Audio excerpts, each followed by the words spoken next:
Sa mundong ito, madalas na ang panlabas na anyo ang nagiging sukatan ng halaga ng isang tao. Ngunit paano kung ang mismong mga nagbigay sa iyo ng buhay ang siyang unang humusga at tumalikod sa iyo dahil lamang sa kulay ng iyong balat? Ito ay isang masakit na katotohanan na hindi lahat ng nagsisimula sa dugo ay natatapos sa pagmamahal. Kung ganon, ay tungayan niyo po ang istoryang ito na tiyak ay kapupulutan niyo ng aral. Sina Nestor at Joanna ay tinitingala sa kanilang bayan. Sila ang definisyon ng perpektong mag-asawa. Mayaman, mapuputi, matatangkad, at matagumpay sa negosyo. Ngunit sa likod ng kanilang malaking pader at mamahaling sasakyan, may isang bagay silang hindi mabili, isang anak. Nestor, ayaw ko nang marinig ang bulong-bulungan ng mga tao. Sasabihin nila na bag tayo. Umiiyak na sabi ni Joanna habang nakatingin sa salamin. Huwag ka mag-alala, mahal. Magbabakasyon tayo sa malayo. Doon tayo titira hanggang sa makabuo tayo.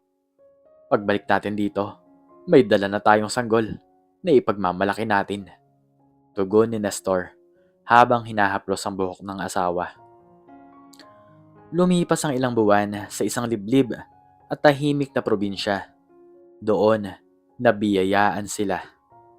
Nagbuntis si Joanna. Ang bawat araw ay puno ng plano. Gusto ko ay kamukha mo siya, Joanna. Maputi, makinis, at tila isang anghel. Wika ni Nestor. Ayaw nating mapahiya sa ating mga kaibigan.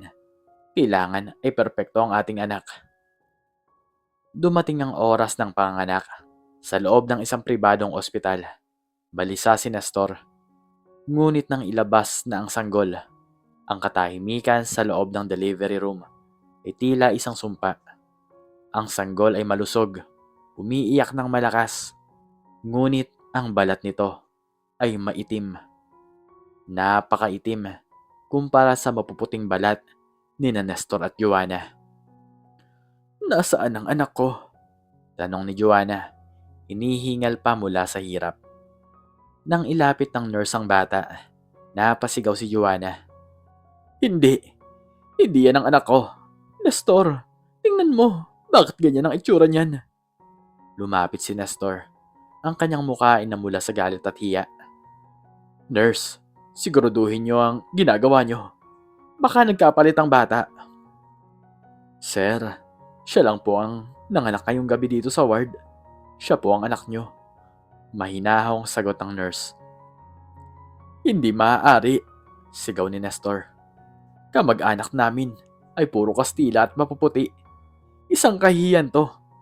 Paano ko hiharap ang batang yan sa mga kasosyo ko sa negosyo? Sasabihin nila ay hindi ko ito anak. Nestor, ayaw ko sa kanya. Ilayo niyo ang batang yan sa akin. Pagmamatigas si Joanna. Sa gitna ng dilim ng gabi, nagpasya ang mag-asawa. Sa sobrang takot na mapag-usapan at dahil sa kanilang mababaw na pananaw, iniwan nila ang sanggol sa ospital nang walang lingon likod. Tumakas sila pabalik sa kanilang bayan. Dala ang kwento na pumanaw ang kanilang anak sa panganganak. Sa ospital na yon, may isang nurse na tahimik na nakasaksi sa lahat. Si Andrea, isang babaeng maagang naulila sa ina at nagsikap mag-isa upang makatapos sa pag-aaral. Wala siyang kahit na ano, kundi ang kanyang mabuting puso. Kawawa ka naman, maliit na anghel. Bulong ni Andrea habang karga ang sanggol na umiiyak.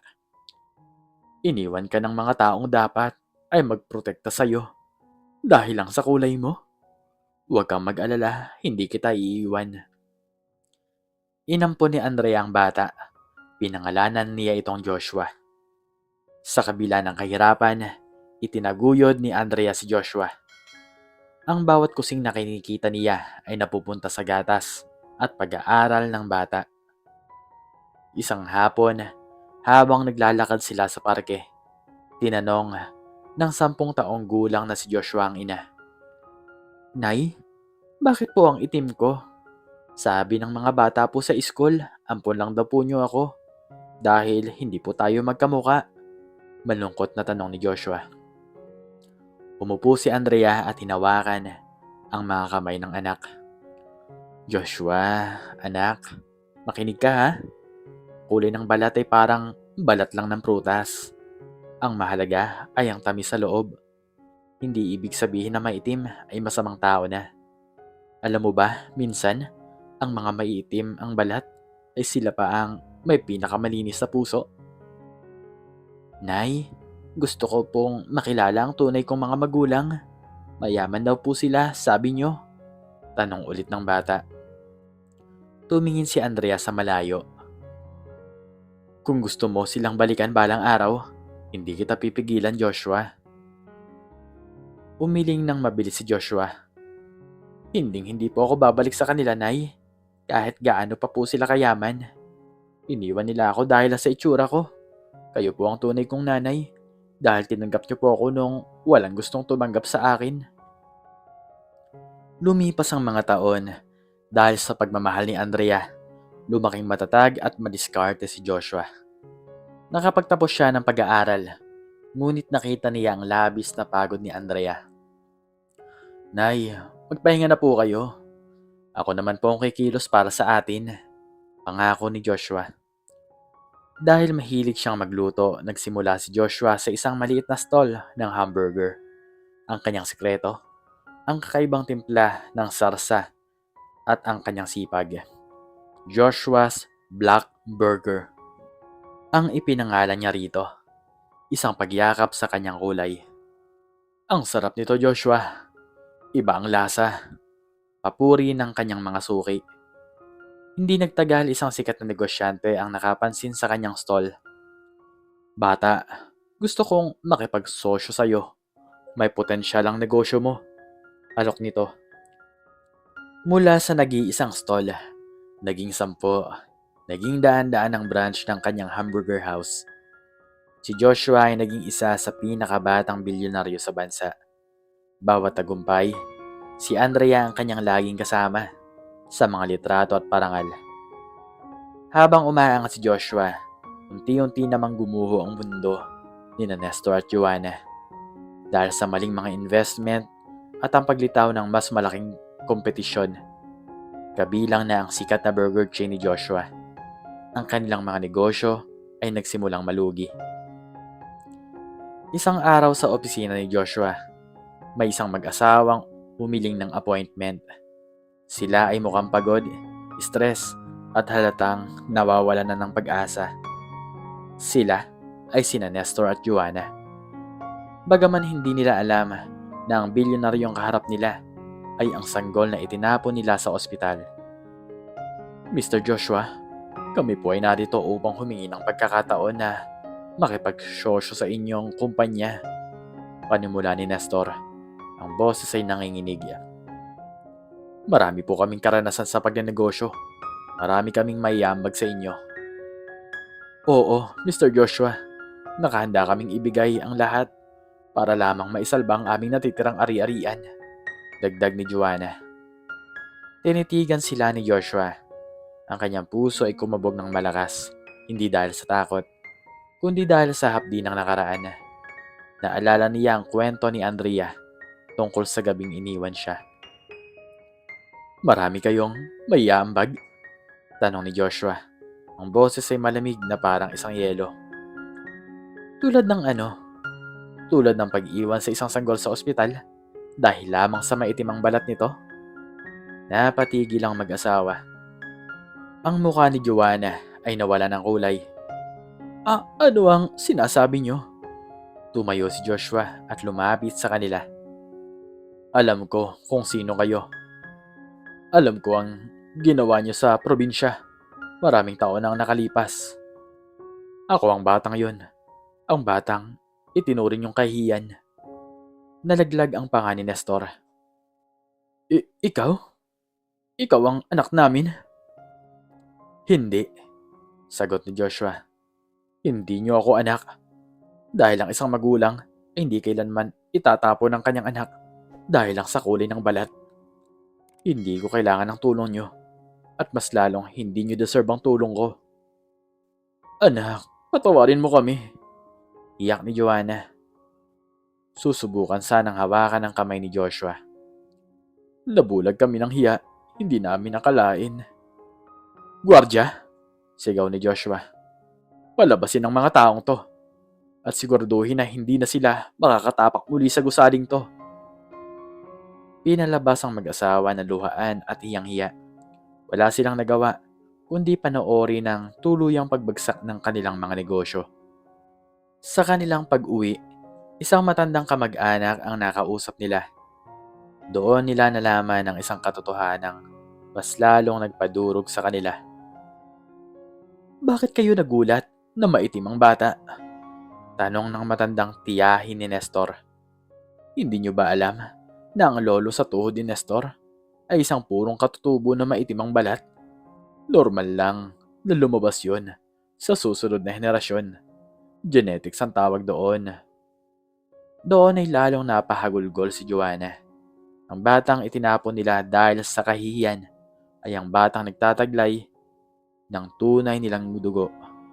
At siya ring batang naging pinakamatagumpay sa kanilang lahi. Ngunit huli na ang lahat.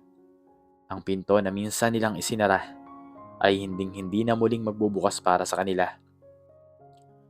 Samantala sa isang malaking mansyon, magkasamang nagmemerienda si Joshua at Andrea. Anak, ayos ka lang ba? Tanong ni Andrea habang hinahawakan ang kamay ni Joshua. Opo, Nay. Masaya po ako.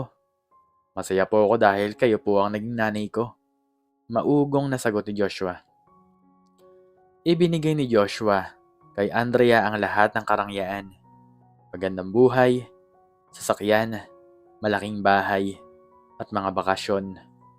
Ngunit higit pa roon, ginawa nilang libangan ang isang bagay na malapit sa kanilang puso. Nagtayo sila ng isang malaking pundasyon para sa mga abandoned children, mga bata sa bahay ampunan. Dito, walang batang husgahan sa kulay ng balat o sa itsura. Wika ni Joshua habang kalaro ang mga bata sa orphanage. Dito, lahat kayo ay mahalaga. Naging masaya at payapa ang buhay ni Joshua at Andrea. Natutunan ni Joshua na ang tunay na pamilya ay hindi laging nabubuo sa pamamagitan ng dugo, kundi sa pamamagitan ng pagtanggap at walang kondisyong pagmamahal. At para sa mga taong nang iwan sa kanya, ang kanilang pagsisisi ay magsisilbing paalala na ang ginto ay hindi nasusukat sa ningning ng balat, kundi sa tibay ng kalooban. Ang tunay na anyo ng tao ay hindi makikita sa salamin, kundi sa kung paano niya tinatrato ang mga taong walang maibibigay sa kanya. Ang pagmamahal ng magulang ay dapat walang kondisyon dahil ang sukat ng pagtataksil sa sariling dugo ay isang pilat na hindi kailanman mabubura ng anumang yaman. Ikaw, ano ang natutunan mo sa istoryang ito? Makiki-comment naman sa baba kung ano ang iyong natutunan. At hanggang dito na lamang po nagtatapos ang aking istorya. Sana po ay nagustuhan niyo ito. Please like, share, and subscribe. And click the notification bell para palagi po kayong updated sa mga bago kong istorya. Muli ay maraming salamat po. At God bless us all.